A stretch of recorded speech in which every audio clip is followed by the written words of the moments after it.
Nesse vídeo vamos falar dos capítulos 48 a 51 de Isaías. Dessa vez, nessa leitura que eu estou fazendo esse ano, estou sublinhando toda vez que aparece Senhor dos Exércitos, Santo de Israel, seu Redentor.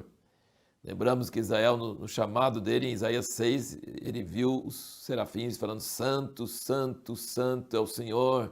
E então, assim, ele usa muito o termo Santo de Israel. E ele usa também seu Redentor. Redentor significa que ele vai comprar de volta. Perdeu, era dele, perdeu, mas vai comprar de volta. Eu tenho aqui anotado muitos versículos aqui nesses capítulos anteriores, capítulos depois, falando isso. Santo de Israel, seu Redentor. Maravilhoso ele usar esses títulos de Deus.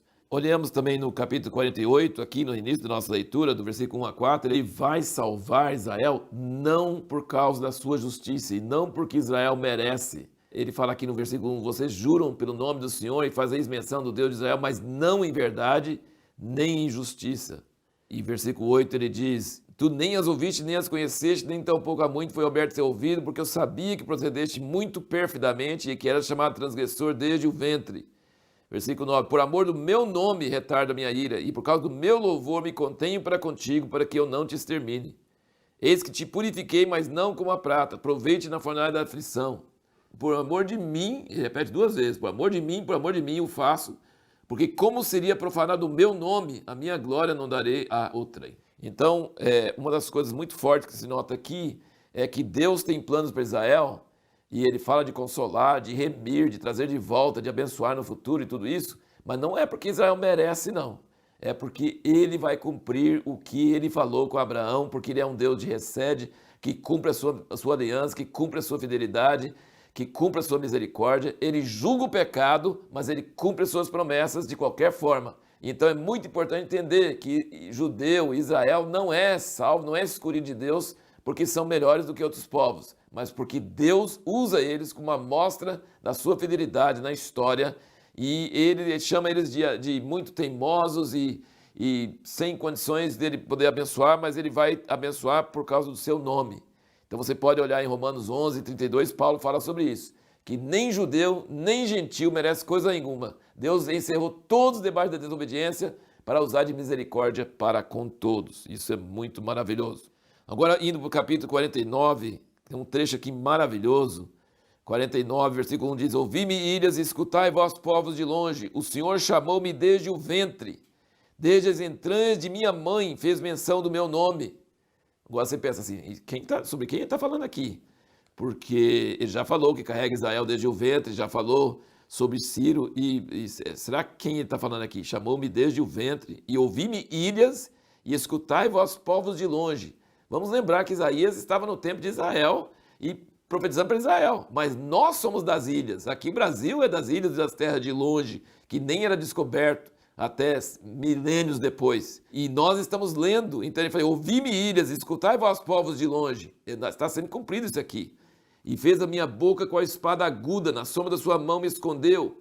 Fez-me qual uma flecha polida e me encobriu na sua aljava, sabe? Ele está falando de Jesus, depois eu vou te mostrar claramente como é que é isso. Mas ele escondeu Jesus com uma flecha polida dentro da sua aljava. Ninguém conheceu quem era Jesus, ninguém sabia quem ele era, mas ele estava escondido dentro da aljava com uma flecha de Deus. E aí ele diz, e me disse, tu és meu servo, és Israel, por quem hei de ser glorificado. Bom, agora ele está falando claramente que esse servo é Israel, e Deus escolheu Israel antes e tal, e tal, e tal. Tudo bem. Mas eu disse, debalde tenho trabalhado, inútil e vãmente gastei as minhas forças. Todavia o meu direito está perante o Senhor, e meu galardão perante o meu Deus.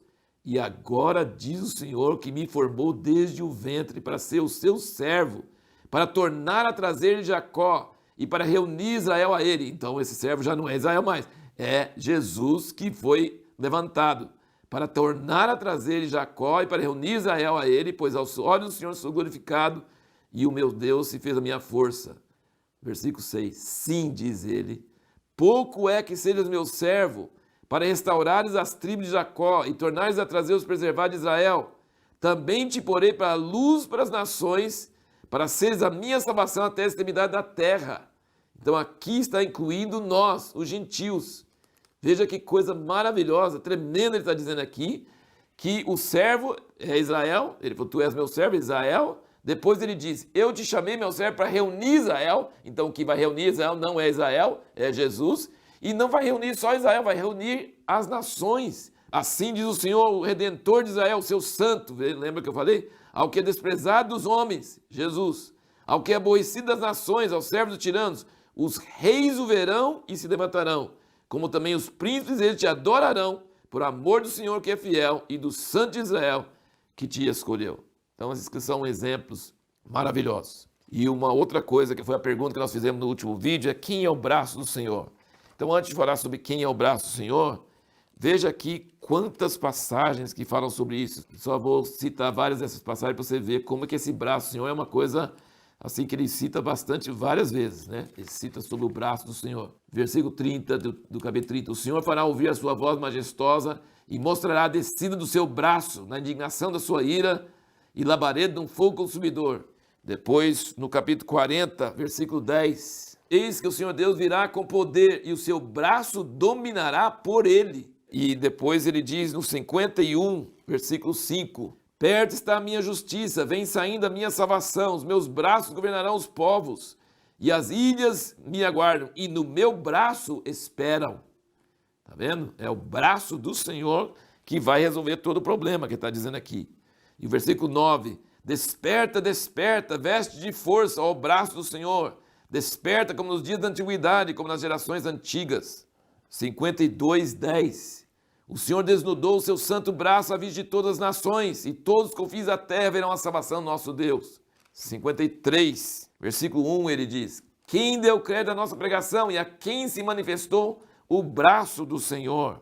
59, 16, ele diz, e viu que ninguém havia, e maravilhou-se de que não houvesse um intercessor, pelo que o seu próprio braço lhe trouxe a salvação, e a sua própria justiça o susteve. E 62, versículo 8, jurou o Senhor pela sua mão direita e pelo braço da sua força. E 63, 5, olhei, mas não havia quem me ajudasse, admirei de não haver quem me sustivesse, pelo que o meu próprio braço me trouxe a vitória, e o meu furor é que me susteve. E o versículo 12 do mesmo capítulo 63, ele diz, aquele que fez o seu braço glorioso andar à mão direita de Moisés. Acho que deu para você perceber que o braço do Senhor é um tema de Isaías. Ele sempre fala que ninguém resolveu, não havia intercessor, mas Deus vai resolver o problema com seu braço. Então nós temos esse livreto aqui, ó, o braço forte do Senhor. Eu pego aqui e mostro que esse braço é o Senhor Jesus. Porque capítulo 53, versículo 1, a quem se revelou o braço do Senhor. E 53 é totalmente sobre o Senhor Jesus. Então Jesus é o braço de Deus, é o braço forte do Senhor. E o que isso tem a ver conosco e com o batismo nas águas? Eu mostro isso aqui. É uma coisa maravilhosa nesse livreto sobre o braço do Senhor. A pergunta que nós vamos responder no próximo vídeo é, em que sentido o pecado não prejudicou, antes aumentou a glória de Deus?